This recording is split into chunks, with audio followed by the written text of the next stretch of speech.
मैं हूं नाविका कुमार। सवाल पब्लिक का शो पर आप सबका स्वागत है। आज मैं ऐसा विषय लेकर आपके सामने आई हूं जिसे सुनकर आप भी आजादी के नाम पर से शायद भर जाएंगे।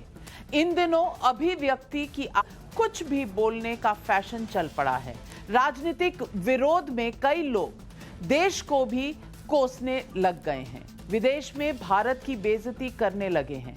पिछले 2 दिनों से सोशल मीडिया पर तूफान सा मचा हुआ है, तलवारें खिंची हुई हैं और ये हंगामा हो रहा है कि स्टैंड अप कॉमेडियन वीर दास के बयान को लेकर के लोग एक तरफ आग बबूला हैं और दूसरी तरफ उसके सपोर्ट के पुल बांधे जा रहे हैं। वीर दास ने अमेरिका में भारत की महिलाओं को लेकर कुछ ऐसा कहा जिसे सुनकर एक महिला के तौर पर मुझे भी बहुत बुरा लगा। सुनिए वीर दास का वो बयान जो उन्होंने कॉमेडी करते हुए दिया था।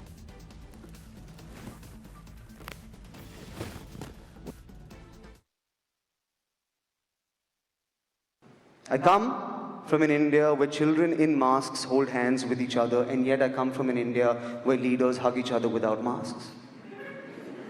I come from an India where the AQI is 9,000, but we still sleep on the roof and look up at the stars. I come from an India where we worship women during the day and gang rape them at night. I come from an India.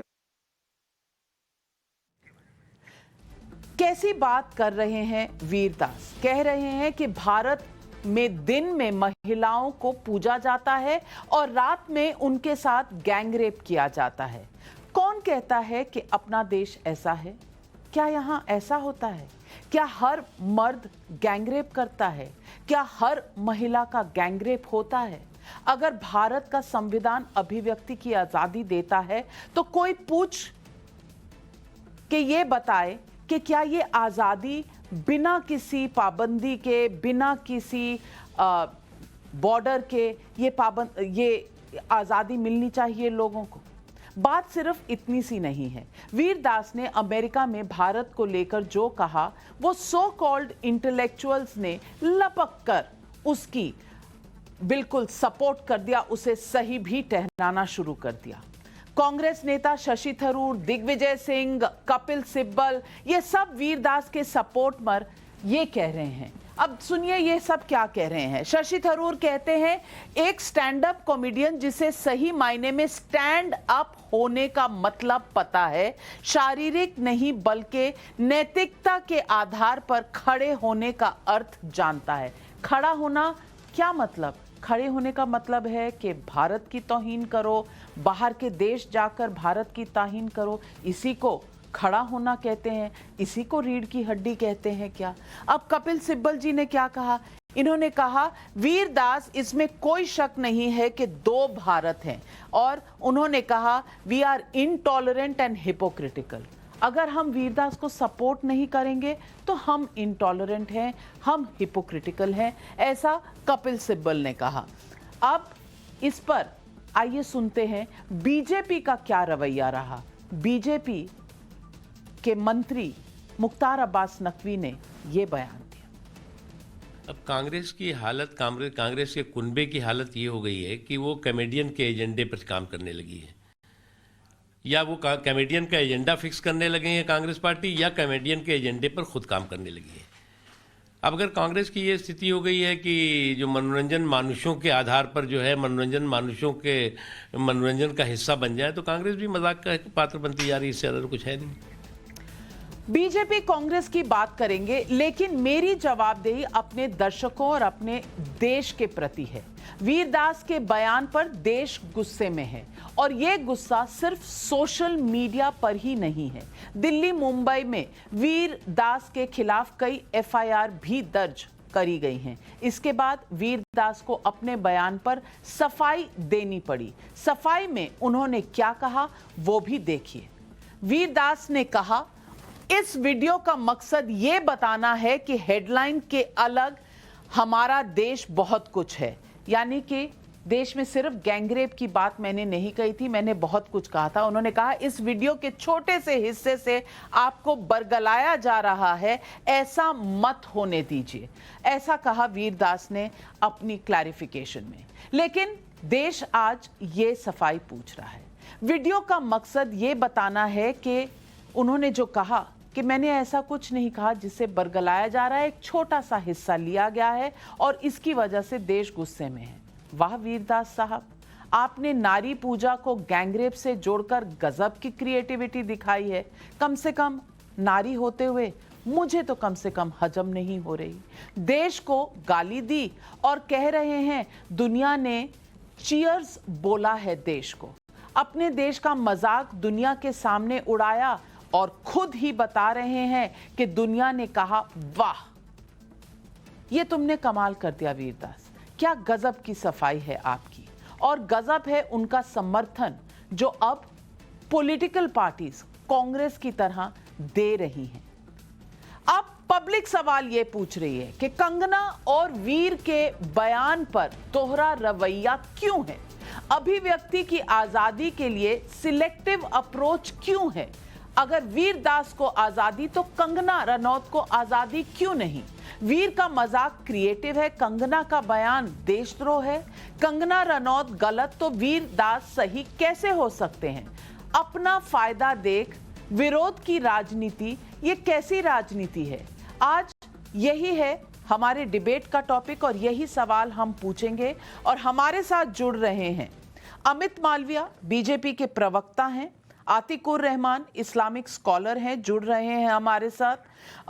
Anamika अंबर कवित्री हैं, सुभ्राष्ट्रा जी हमारे साथ जुड़ेंगी, लेखिका हैं। हमारे साथ इस वक्त अजय वर्मा जी भी हैं। अजय वर्मा जी कांग्रेस पार्टी से हैं और मेरा पहला सवाल अजय वर्मा जी से है। अजय वर्मा जी, अब वीरदास को सपोर्ट कर रहे हैं जो कहते हैं कि हमारा भारत इतना महान है कि दिन में औरतों की पूजा होती है, रात को गैंगरेप। तो क्या हर आदमी भारत का रेपिस्ट है और हर औरत क्या रात को गैंगरेप से गुजरती है? क्या यही है हमारा भारत? आदरणीय नाभिका जी, आपके पास तो ज्ञान का अथाह सागर है, हम तो अज्ञानी लोग हैं। और कांग्रेस हो सकता है आप लोग सोच रहे हो अज्ञानी हो। मैं दो तीन चीजें, आप महिला हैं और मैं महिलाओं का कांग्रेस पार्टी और हम लोग बहुत सम्मान करते हैं। प्रियंका जी ने अभी यूपी चुनाव में 40% टिकटों के लिए महिलाओं के लिए ही कहा है। देश की वीरदास तो किसी संवैधानिक पद पे नहीं है और एक वो हंसौड़ा है, मजाकिया है, फिर आप ही कह रही हैं अभी, ठीक है। देश की सबसे बड़ी संसद में संवैधानिक पद पर बैठी हुई देश की मंत्री स्मृति ईरानी ने जिस वक्त महादुर्गा महादेवी के बारे में एक इतना जबरदस्त गंदा बयान दिया था, तब आपका महिला हित मर्मांत नहीं हुआ था। उस बयान को मैं आपको वीडियो पे अभी सुनवाऊं। क्या कहा था संसद में खड़े होकर? माता खेली है बंगाल की पूजा के ऊपर, किस तरह से उन्होंने गैर संसदीय भाषा जिसे कोई भारत की महिला स्वीकार नहीं कर सकती, उस पर सब आप लोग सेलेक्टिव अप्रोच कहा थी। देश के प्रधानमंत्री सबसे बड़े पद पर होते हैं। जब अमेरिका में इवेंट हो रहा था, इससे पहले जो वहां के प्रधानमंत्री थे, जो वहां के राष्ट्रपति थे, तो क्या भारत के नेता महात्मा गांधी और भारत के लिए हमारे प्रधानमंत्री ने अमेरिका में जाकर किस तरह से भारत का मजाक उड़ाया था, ये पूरे देश ने देखा। वो भी रिकॉर्डेड है, वो रिकॉर्ड भी आपको भेजे देता हूँ। तीसरी चीजें मैं अभी और बता दूं आपको कि किस तरह से कंगना रनौत कहती है 2014 से पहले आजादी भारत को मिली नहीं और भारत के सारे शहीदों का, वीर हमीद का, सुभाष चंद्र बोस का, भगत सिंह का, सुखदेव का, राजगुरु का, महात्मा गांधी का, पंडित जवाहरलाल नेहरू का अपमानित करने का काम भारत की धरती पर किया गया। तो मैं तो कहना चाहूंगा भारत के 136 करोड़ लोग ये कह रहे हैं, और छोड़ दीजिए बीजेपी के लोग और मोदी मीडिया के लोगों को, कि अब तो पद्मश्री लेना भी अपमानित करना है अपने आप को। अब तो पद्मश्री भी नहीं लेगा आने वाले कल में कोई, क्योंकि जब पद्मश्री का स्तर इतना गिर गया है कि इस तरह के लोगों को दिया जाए जो केवल नेगेटिव और पॉजिटिव बयानों से मीडिया में ही रहते हैं, तो इसलिए अब तो पद्मश्री भी लेना बयान है। तो अब ये वीरदास अमेरिका जाके क्या कह रहे हैं? देश की सरकार और देश की एजेंसियां ये देखें कि उसके ऊपर 124 या 188 या कोई और लगता है तो उसे लगाएं। तीसरा एक और मैं आपको बताना चाहूंगा जो देश की जनता आपके इस महत्वपूर्ण चैनल पर सुन रही है। अभी सेना दिवस पर माननीय प्रधानमंत्री जी ने सेना की ड्रेस को पहना। 2017 में नवभारत आपके अखबार में कहा गया था, 2019 में भी कहा गया था कि सेना का ड्रेस कोई भी नहीं पहन सकता, पॉलिटिसाइज नहीं कर सकता। उसके खिलाफ 3 महीने की सजा, 140 और 171 धारा का इस्तेमाल किया जा सकता है। तो क्या भारत के प्रधानमंत्री और आम जनता के लिए कानून अलग अलग है? ये भी सवाल जनता पूछ रही है, 136 करोड़ लोग पूछ रहे हैं। तो जब ये अप्रोच पार्टी के लिए, प्रधानमंत्री के लिए केंद्रीय मंत्री स्मिता ईरानी के लिए अलग हो जाता है, भारत के आम आदमी अजय वर्मा जी, मैं आपसे आपने मुझे ज्ञान का सागर कहा। मैं ज्ञान का सागर तो नहीं हूं, लेकिन मेरे पास कुछ आंकड़े हैं जो मैं आपको भी बताना चाहती हूं और अपने दर्शकों को भी। भारत की जो पॉपुलेशन है, भारत की पॉपुलेशन अमेरिका की से 32% है। यानी कि अमेरिका की पॉपुलेशन भारत से 32% है। जितने लोग भारत में, उसके 32% अमेरिका में रहते हैं। लेकिन अमेरिका में जो रेप होते हैं ना, वो भारत से 350% ज्यादा हैं। तो अगर वीरदास जी ये कह रहे थे, अब वो कॉमेडी कर रहे थे, ये सच है। वो सटायर कर रहे थे, ये बिल्कुल सच है। और हर किसी को, मैं इस बात की बहुत हिमायती हूं कि हर किसी को फ्री स्पीच की इजाजत होनी चाहिए। लेकिन क्या फ्री स्पीच के लिए कोई भी दायरे नहीं होने चाहिए? कॉन्स्टिट्यूशन भी जब कहता है तो वो ये कहता है कि your free speech is free speech up until it begins to hurt somebody else. और मैं आपको बताना चाहती हूं कि 350% रेप अमेरिका में भारत से ज्यादा हैं। तो अमेरिका के नंबर्स भी अगर वीरदास जी देख लेते तो शायद उनका ज्ञान भी बढ़ जाता और देश दुनिया का ज्ञान भी वो बढ़वा देते। अमित मालविया जी, मैं आपसे पूछना चाहती हूं, अजय वर्मा जी ने अभी इतनी बड़ी बात कही कि यहां हम जो पद्मश्री देते हैं, हम जो अवार्ड्स देते हैं, वो हमने उनका स्तर गिरा दिया है। अब सेडिशन जिसके ये खिलाफ है, कहते हैं कंगना रनौत पे लग जाए, पद्मश्री उनका वापस हो जाए। क्यों? कंगना रनौत को भी फिर फ्री स्पीच में कुछ भी बोलने की इजाजत होनी चाहिए। तब क्यों दिग्विजय सिंह जी को अच्छा नहीं लगा? तब क्यों शशि थरूर जी को अच्छा नहीं लगा? तब क्यों कपिल सिब्बल जी को अच्छा नहीं लगा? तब तो कोई ट्वीट नहीं आया, सब कह रहे थे सेडिशन में अंदर कर दो इनको। नाविका जी, मैं कांग्रेस के प्रवक्ता को बहुत ध्यान से सुन रहा था। इन्होंने बहुत सारी चीजें कही, एक बात से दूसरी बात, दूसरी बात से तीसरी बात, लेकिन उनकी बातों में एक भी ऐसा पहलू नहीं था जिस पे बहस आधारित करी जा सके। पहले हम वीरदास की बात करते हैं। वीरदास ने जाके अमेरिका में जो कहा, आप उनको फ्रीडम ऑफ स्पीच के अंतर्गत उन बातों को कहने की इजाजत दे सकते हैं, लेकिन हमारे मुल्क में फ्रीडम ऑफ स्पीच अनक्वालिफाइड नहीं है।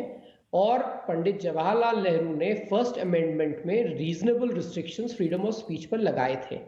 ऐसे में अगर वीरदास ने जो कहा और उससे कुछ लोग आहत हैं, तो वो उनका जवाब संवैधानिक तरीके से, कानूनन तरीके से या अपनी बात रखकर दे सकते हैं और इस पे किसी को आपत्ति नहीं होनी चाहिए। अगर वीरदास को फ्रीडम ऑफ स्पीच है, तो जो लोग उनके विरोध में हैं, जो उनकी बातों से इत्तेफाक नहीं रखते, उनको भी उतना ही फ्रीडम ऑफ स्पीच है। दूसरी बात, और आपने बहुत महत्वपूर्ण आंकड़े लोगों के सामने रखे हैं, अगर आपको जाके भारत को विदेश में जलील करना है तो कम से कम सच तो बोलिए। आप अमेरिका में जाकर बता रहे हैं कि हिंदुस्तान में महिलाओं के साथ बलात्कार होता है, जबकि अमेरिका की आबादी 1/4 होने के बावजूद वहां पर महिलाओं के साथ बलात्कार के केसेस हमसे कई गुना अधिक है। और आपने 350% का जो आंकड़ा दिया, वो अपने आप में पूरी कहानी को बयान करता है। तीसरी बात, कांग्रेस पार्टी और उनके नेता जिस प्रकार से इस बयान के समर्थन में सामने आए हैं, वो बड़ा विषय है कि क्या आज कॉमेडियन पॉलिटिक्स कर रहे हैं और कुछ विपक्षी दल के पॉलिटिशियंस कॉमेडियन बन के रह गए हैं क्या? ये क्या राहुल गांधी की लीडरशिप में कांग्रेस पार्टी का एक तरीके से अभाव दिखाई देता है, क्योंकि राहुल गांधी खुद इस प्रकार के तमाम बेतुके बयान देते रहते हैं?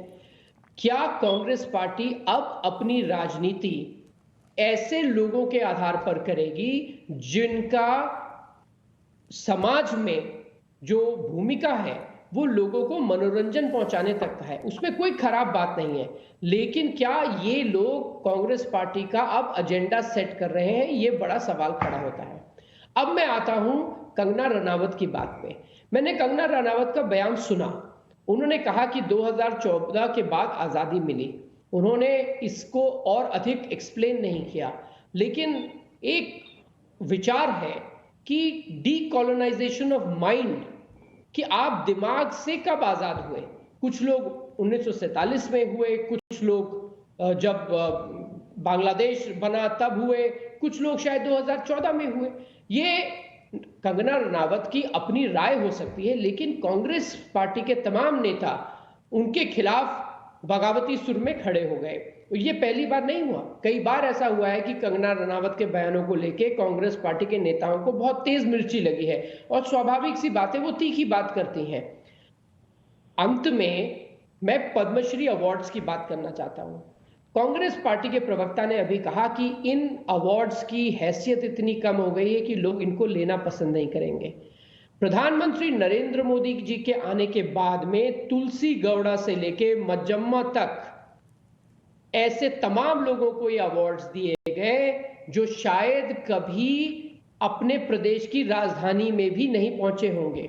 वो ग्रासरूट लेवल पे काम करने वाले लोग थे।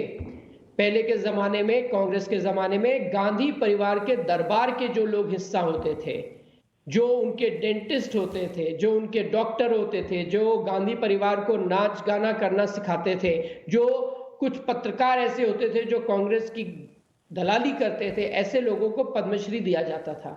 तो आज जो डेमोक्रेटाइजेशन हुआ है पद्मा अवार्ड्स में, जब देश के कमजोर वर्ग के, पिछड़े समाज के लोगों को उनके काम के लिए अवार्ड दिया जा रहा है, तो कांग्रेस को इससे परेशानी है।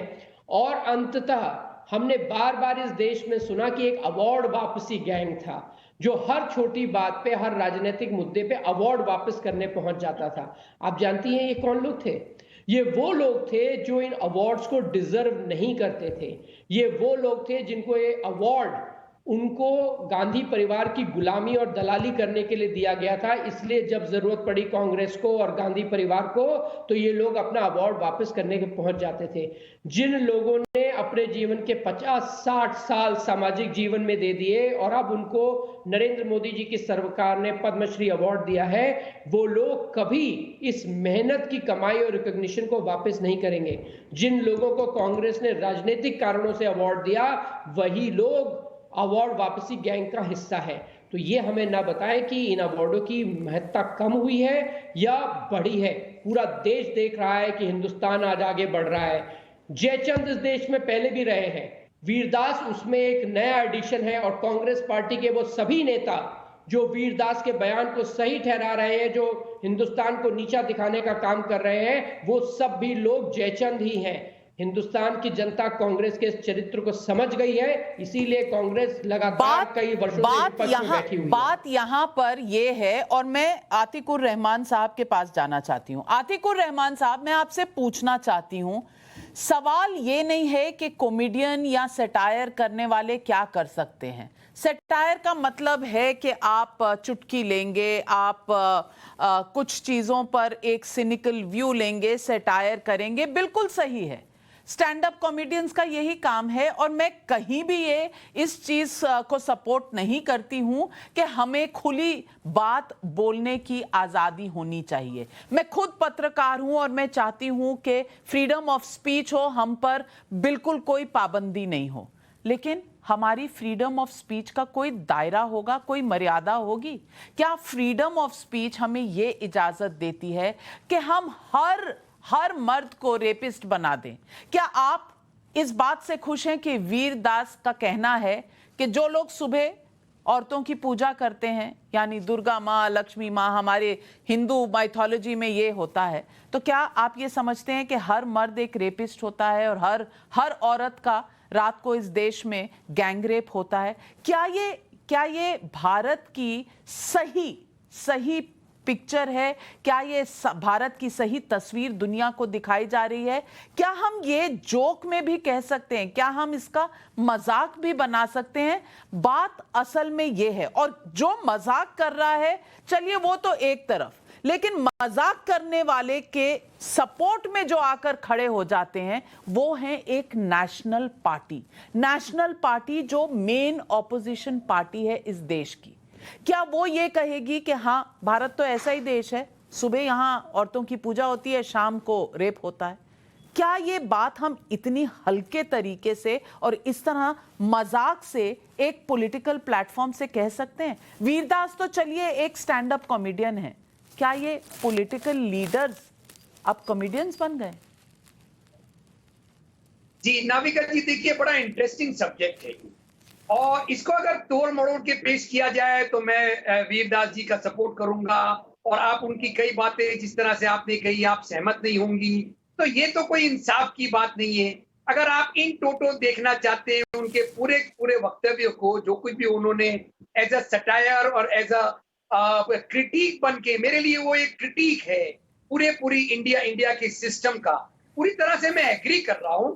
यहाँ पर सिर्फ मेरा एक सवाल है आपसे और तमाम लोग जो आपके पैनल पे बैठे हुए हैं, मैं ये जानना चाहता हूं कि अगर वीरदास से अभी मैं कहूं कि वो जितने भी लोग उनके इस स्पीच को एंडोर्स कर रहे थे उनका फोटो दिखाइए, तो मैं नहीं समझता हूं वो एक सेकंड भी पीछे हटेंगे और पूरे के पूरे ऑडिटोरियम का वो बता देंगे कौन कौन क्लैपिंग कर रहा है और उनको पूरी तरह से सपोर्ट कर रहा है। लेकिन मैं आपको चैलेंज करता हूं नाविका जी, अगर आप उस दिन के आपके शो के ऊपर कौन कौन कंगना रनौत को एंडोर्स कर रहा था उसके फोटो दिखा दीजिए। मैं चैलेंज कर रहा हूं नाविका जी आपको, ये इसी से साबित होता है कि वीरदास कमाल है, सटायर कर रहे थे और चैलेंज भी देते हैं और जवाब के बिना जवाब भी दे देते हैं। आपने अपना जजमेंट भी दे दिया। भाई साहब, अगर वीरदास की बात सुनने वाले की ऑडियंस को ताली बजाने का हक है तो फिर कंगना रनौत की बात सुनकर ताली बजाने वाले में क्या प्रॉब्लम है भाई? क्या प्रॉब्लम है? आजादी लिया हुआ है 2014 में, हम जानना चाहते हैं। तो हम आप और हम उससे इत्तेफाक नहीं रखते, ये हमारा व्यू है, कंगना का व्यू है। आप क्या सारी दुनिया को दुरुस्त करने का आप ही का ठेका है? तो मैं ये कह रही हूं कि वीरदास, अगर तो आप वीरदास को सपोर्ट कर रहे हैं तो कंगना ने क्या बुरा किया है? वो भी भारतीय है, उन्हें भी फ्री स्पीच की इजाजत है। मुझे दिक्कत इसी बात से है कि वीरदास में कुछ गलत नहीं नजर आता लेकिन कंगना में सब कुछ गलत नजर आता है। ऐसा क्यों सुभ्राष्ट्रा जी? ये अलग अलग मापदंड क्यों है? अगर मर्यादा कंगना पर लगनी चाहिए तो मर्यादा की तलवार वीरदास पर क्यों नहीं लगनी चाहिए? दिग्विजय सिंह और शशि थरूर और कपिल सिब्बल पर क्यों नहीं लटकनी चाहिए? सिर्फ कंगना के साथ ऐसा क्यों? उनकी भी फ्रीडम ऑफ स्पीच है, छोड़ दीजिए। आप नहीं मानते, नहीं इत्तेफाक रखते, नहीं सहमत हैं, छोड़ दीजिए, इग्नोर हर। आप इग्नोर भी नहीं करेंगे।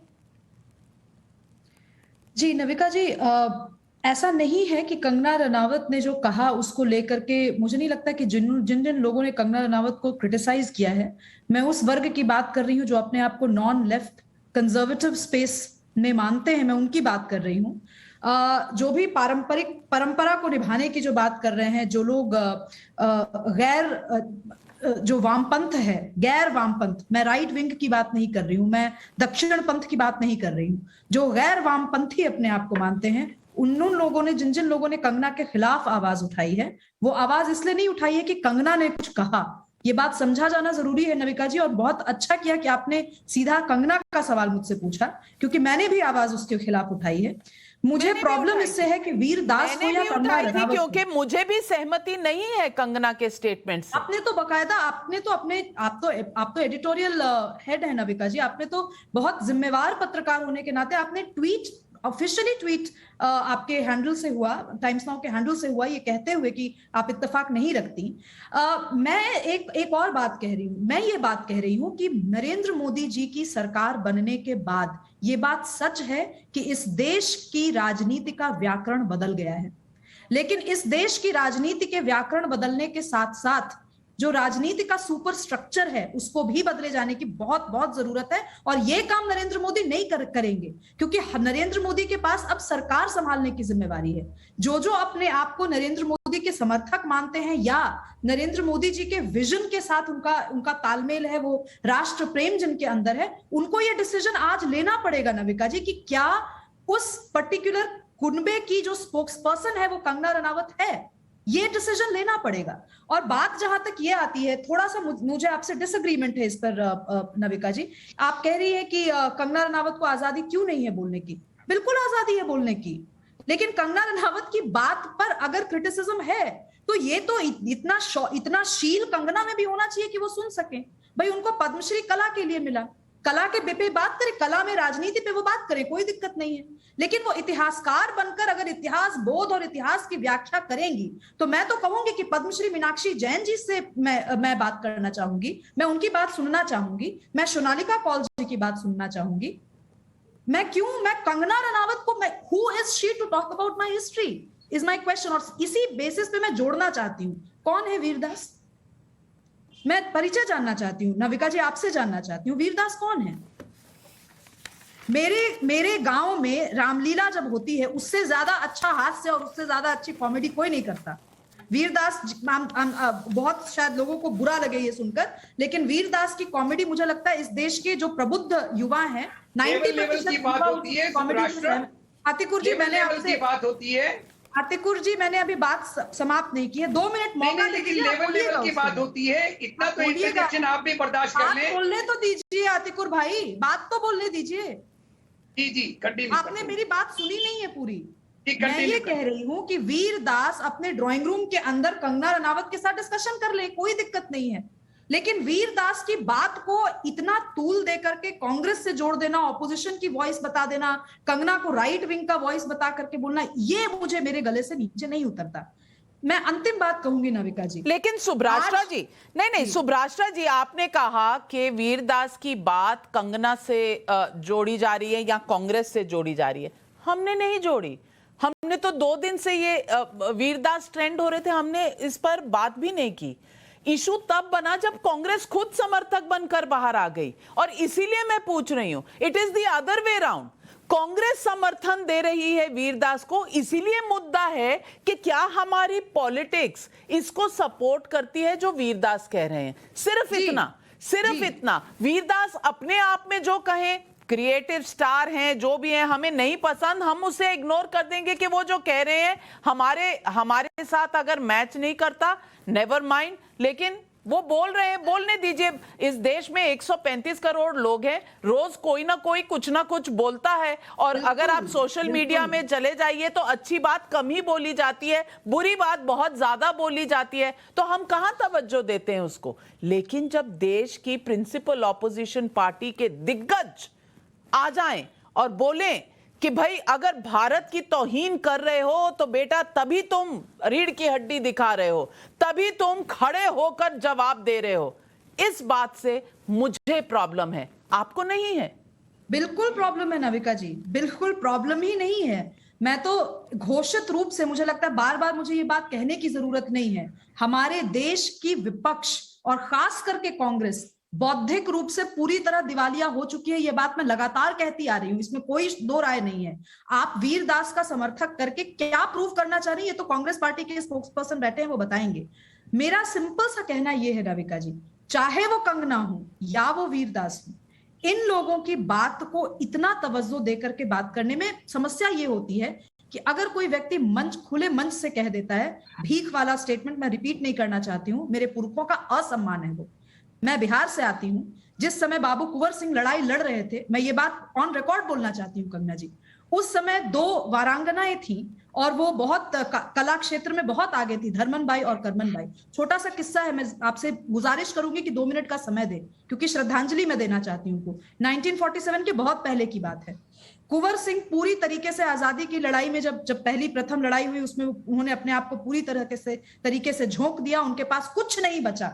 लेकिन जब वो देख रहे थे, उनके धर्मन बाई और करमन बाई के नृत्य कला का प्रदर्शन देख रहे थे, तो धर्मन बाई और करमन बाई आकर के जब वीर कुंवर सिंह को कहा उन्होंने कि कुंवर साहब आपने हमारा प्रदर्शन देखा, पर आप आपके पास तो कुछ है नहीं देने के लिए, आप मुझे देंगे क्या? क्योंकि कला के सम्मान के लिए आपको कुछ देना होता है। तो उस समय वीर कुंवर सिंह नविका जी, उन्होंने अपनी तलवार निकाली और एक से तलवार निकाली और दूसरा कोई अस्त्र शस्त्र निकाल करके धर्मन बाई और करमन बाई के हाथ में रख दिया। कंगना जी, उस दिन से ये दो वीरांगनाएं कूद गई आजादी की लड़ाई में। मैं ऑन रिकॉर्ड आप सुभ्राष्ट्र जी जो वाक्य बता रही हैं, मैं तो इतनी दूर भी नहीं जाऊंगी। मेरे तो अपने घर में है, मेरे माता और पिता पंजाब के उस हिस्से से आते हैं जो पंजाब जो पाकिस्तान को चला गया उसमें थे। वो तो नंगे पैर आए थे देश के विभाजन के समय। तो मैंने तो जितनी करीबी से अपनी स्वतंत्रता की लड़ाई और उसकी कहानी उनकी जुबानी सुनी है। मेरी माँ जब तक मैं 20 साल की हो गई थी तब तक भी रात को कांपती हुई पसीने से लथपथ उठती थी कि आ गए, तलवारें चल गई, गोलियां चल गईं, और इस बात से वो डर कर उठती थी। तो मैं तो कभी भी ये नहीं कहूंगी कि हमें देश की आज़ादी भीख में मिली। अरे भीख मांगते हुए हम वहां से यहाँ आ गए और दोबारा हमने जिंदगी शुरू करी। मैं ये नहीं कह रही, मैं ये बिल्कुल नहीं कह रही कि हम कंगना रनावत से एक मत हैं या वीरदास से। मैं ये कह रही हूं, और यही बात मैं अनामिका अंबर से पूछना चाहती हूं। अनामिका अंबर, सवाल ये नहीं है कि कंगना सही है या वीरदास गलत। सवाल ये है कि अगर वीरदास गलत है तो इनको सिर्फ कंगना पे गुस्सा क्यों नहीं आता? इनको वीरदास सही लगता है और कंगना गलत लगती है। अगर गलत लगना चाहिए तो दोनों समान तरीके से दोनों को देखिए ना। एक ने गलत कहा, दूसरे ने सही। क्यों? क्योंकि एक मोदी की सपोर्टर है और एक नहीं है। क्या यही मापदंड रह गया है अब इस देश में? देखिए, यहाँ पर कौन किसका सपोर्टर है इस बात से तो खैर मैं इस बारे में तो नहीं कहूंगी, लेकिन एक कलाकार होने के नाते और एक देशभक्त होने के नाते जब हम देश को दिल में रखकर देश से बाहर जाते हैं उस समय हम देश का प्रतिनिधित्व तो कर रहे होते हैं। बात यह है कि आपने बात किस ढंग से कही और कहाँ खड़े होकर के कही है। मुझे जिस बात का बार बार अफसोस हो रहा है वो इस बात का है कि जब आपको देश के बाहर बुलाया गया है, इसका मतलब ये है कि आप देश को दिल में रख करके लेकर के जा रहे हैं, और वहां पे जितने हिंदी भाषी हैं उन सब ने आपको एक सम्मान दे करके देश के बाहर बुलाया है। अब वहां जाकर के आप देश की कौन सी बात को रख रहे हैं और किस हिसाब से रख रहे हैं, ये आपको सोचना चाहिए। कौन सा देश है, अभी आप बार बार आपने ही अभी कहा और हम सब जानते हैं कौन सा ऐसा देश है जहां पर किसी भी तरह की बुराई नहीं होती। 3 बातें, एक भारत, दूसरा पूजा और तीसरा रेप। ये 3 बातों को आप जोड़ करके आपको क्रिटिसिज्म करना है, आपको सटायर करना है, आपको अपनी कला दिखाना है, क्रिएटिविटी दिखाना है। मैं खुद कलाकार हूँ, हमें पता है कि शब्दों की मर्यादा क्या है, हमें पता है कि किस जगह खड़े होकर के हम क्या बात कर रहे हैं। और बाकी उससे ज्यादा दुख इस बात का है कि 2 दिन से 3 दिन से ये बात चल रही है। जब परफॉर्म करा होगा उस समय ये बात आई गई होगी, लेकिन इस स्पेशल बात को निकाल करके ये ना कह करके कि इसका आप इसको क्रिटिसाइज कर रहे हैं, ये कह के कि आपने बहुत अच्छा किया, आपने जाकर के इस देश की बात वहां पर कही।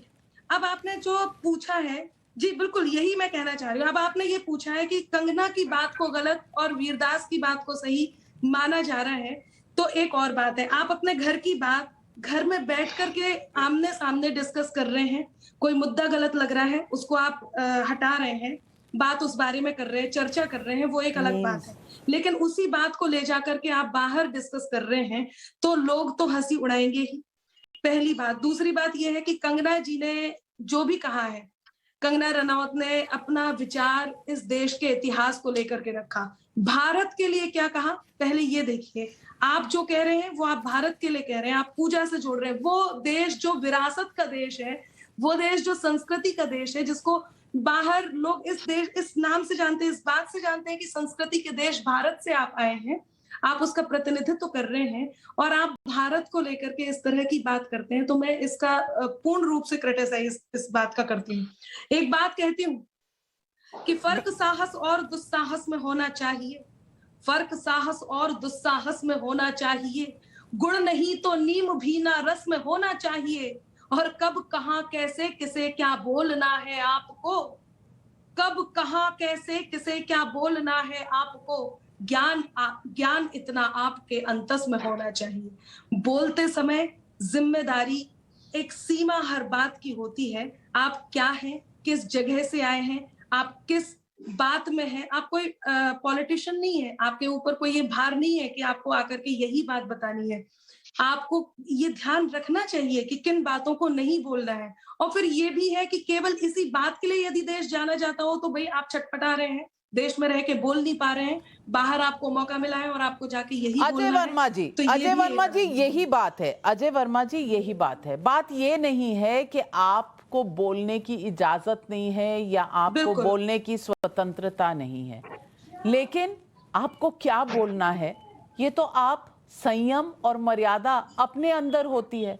अब आप उस संयम और मर्यादा को तोड़कर अपने ही ये देश किसका है? ये देश गांधी और ताजमहल का भी है, ये देश वीर जवानों का भी है, किसानों का भी है। ये भी आप बोल सकते थे, इस पर भी आप कुछ बात कर सकते थे, लेकिन आपने बात किसकी की? आपने बात की गैंगरेप और पूजा की। सवाल इससे उठता है कि क्या क्रिएटिविटी आपको लाइसेंस देती है कि आप कुछ भी कहें, मापदंड अलग अलग हो जाएं एक इंसान के लिए कुछ? नागका जी, आपने सुना होगा भारत का सुनता है गाना, हमें आजादी बिना खड़क बिना डाल और साबरमती के लाल तूने कर दिया कमाल, साबरमती के लाल तूने कर दिया कमाल। महात्मा गांधी जी को तो आप भी जानती होंगे, आपने अभी भी जिक्र वैसे साबरमती के संत तूने कर दिया कमाल। जी। थोड़ा सा याद कर लीजिएगा, अगली बार काम आएगा, थोड़ा सा याद कर लीजिएगा। देखिए, महात्मा गांधी जी का अभी आपने जिक्र किया तो गॉडसे की भी चर्चा करनी बहुत जरूरी है। गॉडसे कौन था? अभी हमारे मित्र बैठे थे, कह रहे थे कि कंगना रनौत, बीजेपी के जो अघोषित प्रवक्ता हैं, वो कह रहे थे कि कंगना रनौत की वो कुछ अपनी निजी राय और कुछ लोगों के लिए है, वो निजी राय नहीं, पूरे भारत की आजादी के लिए थी। पूरे भारत को अपमानित करने का काम संसार में किया गया। आप बहुत महत्व दे रहे हैं कंगना जी को। जी आप समझ रहे हैं कि कंगना जी अपनी जो बात कहती हैं वो पूरे भारत पे लागू होती है। जी, सुन तो लीजिए आप मेरी बात को, आप टाइम दे रही हैं तो थोड़ा सुन लीजिए। अभी तो आप कह रहे हैं कि freedom of speech, freedom of voice और फ्रीडम ऑफ लिविंग सबको होनी चाहिए। भारत का लोकतंत्र कहता है, भारत में संविधान है, यहाँ भारत में तानाशाही नहीं है, डिक्टेटरशिप नहीं है। मैंने तो अनुरोध किया था एक चैनल पे कि 2014 के बाद जो घोषित कर्फ्यू हिंदुस्तान में लगा हुआ है, घोषित तानाशाही है, उसको परमानेंट आप इस कदर मेजॉरिटी में है कि उसको 1975 से 77 तक जो हुआ था उसे आप क्या कहेंगे? जी, उससे भी बताऊंगा मैं। तो मैं ये बता रहा था कि वो लोग जो देश से बाहर जाके तो गांधी के समर्थक बन जाते हैं और उनके विचारों के लोग भारत में आकर वो संवैधानिक पद पे बैठे लोग और उनकी पूरी टीम और आईटी सेल गॉडसे के विचार देश में फैला रहे हैं। वर्ल्ड हैप्पीनेस इंडेक्स उठा के देखें तो कितना 23 आंकड़ा ऊपर बढ़ के 139 नंबर पे पहुंच गया 2014 से 2021 के बाद। और अगर आप उठा के देखें भूखमरी का हंगर इंडेक्स उठा के देखें वर्ल्ड का, तो वो 91 नंबर से 104 नंबर पे पहुंच गया है। ये है मेरा भारत महान, ये है देश में 14 की आजादी के बाद का भारत महान। ये आंकड़े संसार के, और मैं आपको और भारत का अगर बेरोजगारी का आंकड़ा देखो तो वो संसार में उच्चतम स्तर पर पहुंच गया 2014 के बाद। भारत में अगर महंगाई का आंकड़ा देखो तो ये अगर कोई कांग्रेस पार्टी कह रही है कि भारत के हालात किसानों को कुचला जा रहा है, सरसों का तेल 210 से 250 हो रहा है, इसके ऊपर तो वीरदास कुछ नहीं बोले। वीरदास ये सब बोलते, इस पे सटायर करते तो शायद किसी को आपत्ति नहीं होती। वीरदास ने सटायर किया किस पर? इस पर सटायर करते तो किसी को कोई दिक्कत नहीं होती। लेकिन अमित मालविया जी, मैं आपसे सवाल पूछती हूँ कि इस देश में अजय वर्मा जी को लगता है कि सिर्फ रेप है, भूखमरी है, इस देश में सिर्फ बेरोजगारी है और कुछ है ही नहीं इस देश में, और ये सब 2014 के बाद उत्पन्न हुए। देखिए, ये कांग्रेस के प्रवक्ता की मजबूरी है और शायद उनकी मानसिकता भी है कि जिस प्रकार का हिंदुस्तान उनके कार्यकाल में रहा है, जहां भूखमरी, महिलाओं के साथ बलात्कार, ये आम बातें थी, वो उससे अभी तक उभर नहीं पाए हैं। और उनकी राजनीति उसके इर्द गिर्द सीमित है। तो जो लोग शून्य के लेवल पर सोचते हैं, उनकी सोच, खैर मैं उनके लेटेस्ट विचार अगर फिगर्स और आपको दे दूं उनकी अमित मालवीय जी, तो लेटेस्ट फिगर्स ये हैं कि देश में आज भी नेशनल क्राइम रिकॉर्ड ब्यूरो से देश में आज भी 77 रेप रोज होते हैं, यानी कि 3 रेप प्रति घंटा। तो रेप एक विषय तो है जिसके बारे में हमें चिंता करनी चाहिए।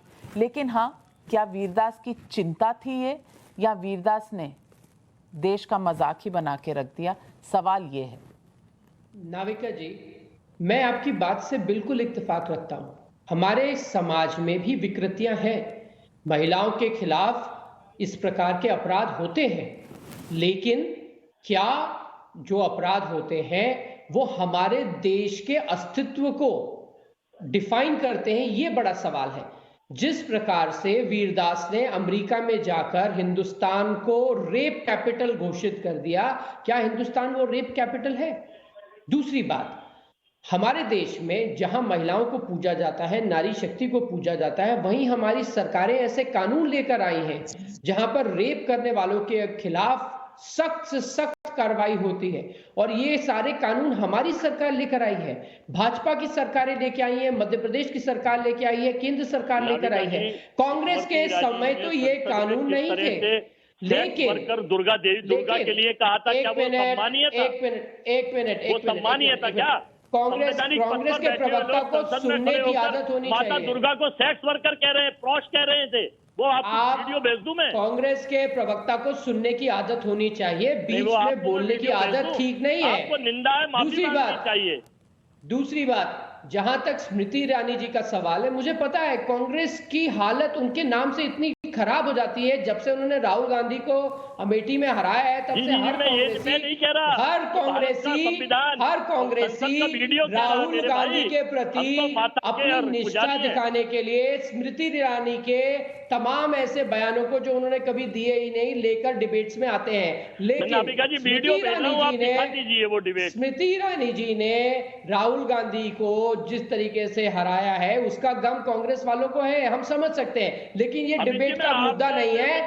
नाविका जी, मोबाइल पर वीडियो भेज रहा हूं। अच्छा, नाविका जी, डिबेट के मुद्दे पर आ जाइए, डिबेट के मुद्दे पर आ जाइए। मैं जिस दिन राहुल गांधी और स्मृति ईरानी जी के बारे में डिबेट करूंगी, आपको फिर बुलाऊंगी, आप उस मुद्दे पर भी डिबेट कर लीजिएगा। लेकिन आज ये बता दीजिए कि वीरदास के लिए आपको इतनी मोहब्बत क्यों और कंगना से इतनी नफरत क्यों? दोनों को अभिव्यक्ति की इजाजत देनी चाहिए आपको। नाविका जी मुझसे पूछ रही हैं? नहीं, मैं आतिकुर रहमान से पूछ रही हूँ। जी नहीं नाविका जी, बहुत अंतर है। देखिए, अगर आप कंगना रनावत को देखेंगी तो उनका इंटेलेक्चुअली बैंक्रप्सी आपको दिखाई दिया था आप ही के शो के ऊपर। और वीरदास जो है ना, वो एक सटायर के अंदर इंटेलेक्चुअल माने जाते हैं। और मैं हमारी पोएट साहिबा जो बैठी हुई हैं, अंबर जी, उनको बता दूं कि वो इंडिया में भी यही बातें बताते हैं। ऐसी बात नहीं है कि वो फॉरेन लैंड में जाके कुछ और बता रहे हैं और यहाँ पर कुछ और बता रहे हैं। वीरदास को आप चाहे ड्राइंग रूम में बुला लीजिए या डाइनिंग टेबल पे बुला लीजिए, वो एक ही बात करेंगे। वो चाटुकरिता नहीं करते हैं, वो अवार्ड लेने के लिए बात नहीं करते हैं। ये भी तो देखना चाहिए। कमाल है। अनामिका जी, मेरा कहीं भी आतिकुर रहमान जी, आप स्कॉलर जरूर हैं, लेकिन आप कब से इंटेलेक्चुअल सर्टिफिकेशन अथॉरिटी हो गए? सुब्राष्ट्रा जी, आतिकुर रहमान क्या अब ग्रेडिंग करेंगे कि इस देश में जितने लोग हैं उनका इंटेलेक्चुअल लेवल क्या है? किसी को 10 on 10, किसी को 0 on 10। क्या आतिकुर रहमान डिसाइड करेंगे कि किसकी रिपोर्ट कार्ड क्या रहेगी? अरे नाविका जी, आपके साथ में बैठ कर इतना तो हमको अंदाजा हो गया है कि गुलामी और चाटुकरिता क्या होती है। आतिकुर रहमान, ये तो आपने अपना ही इंटेलेक्चुअल लेवल दर्शा दिया। जो आप बात कंगना रनावत के बारे में कह रहे हैं, आज अपना स्तर, आज तक मैं आपको स्कॉलर कहती थी, लेकिन आज जो अब आपने वाक्य कहा है और जो शब्दों का आपने प्रयोग किया है, मैं तो एकदम चारों खाने चित हो गई हूँ कि इनको मैं स्कॉलर बुला रही थी इतने दिनों से। ये स्तर है आपका अतीकुर रहमान।